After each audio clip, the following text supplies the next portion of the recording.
morning, friends. Welcome to Bloomer Chat. Today I'm going to talk about some more online dating horror stories. I've got a few. I really gave it an old college try and tried to find somebody, and it just didn't work out. Now, some people think it's me. They could be right. I don't know. But I wish anybody that's trying to do that very good luck, and I hope you find what you're looking for. I just did it.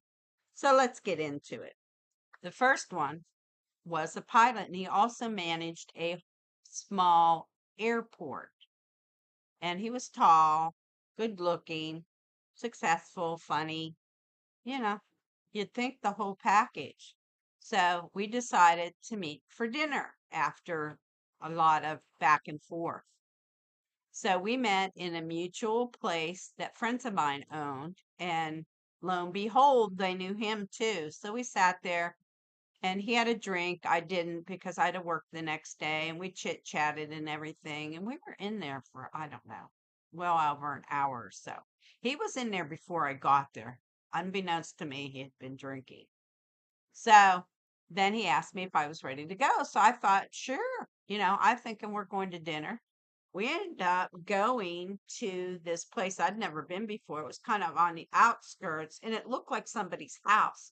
It was really a cool little place. It was like almost like a speakeasy with a big bar and then these little tables that went around. It was kind of like an atrium, but it was attached to someone's house, some kind of private club.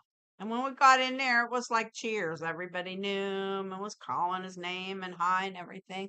So we sat down and I find out they don't have food. So he orders more drink.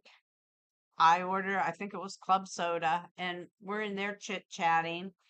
And after an hour or so, he says, well, are you ready to go? I'm like, yeah, I'm starving. So get in the car, off we go to another place. Sure enough, we walk in, everybody knows his name. We sit down. I say, I'm starving. He went, oh, they don't have food here. And I looked at him and said, you have got to be kidding. Just let's have a drink. I said, he kept trying to get me to drink also, which is a big major red flag.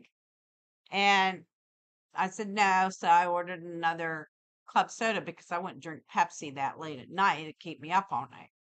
So we're in there for probably a good hour and it's getting close to 9 o'clock and I haven't eaten.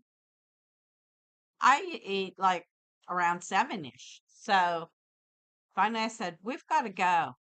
I'm hungry. And they said, well, we could go to this other place. I said, no, you need to take me back to my car. I need to go home because I got to get up in the morning. So he does, you know, he calls me, apologizes. He was just so excited to meet me, to want the night to end, blah, blah, blah. So he invites me out for dinner again to make it up to me. So I thought, well, I'll give him another try. Same thing, only different bars. So we go to like 3 or 4 bars or so. Each time I'm thinking, they serve food because a lot of taverns and bars do serve food, and sometimes they have really good food, but none of them did. So, about the third one, this time I drove myself and I would just meet him because I wasn't familiar with all these places. But every time we go in, everybody knew his name. So, finally, at the third one, I said, I had to go. I had to go.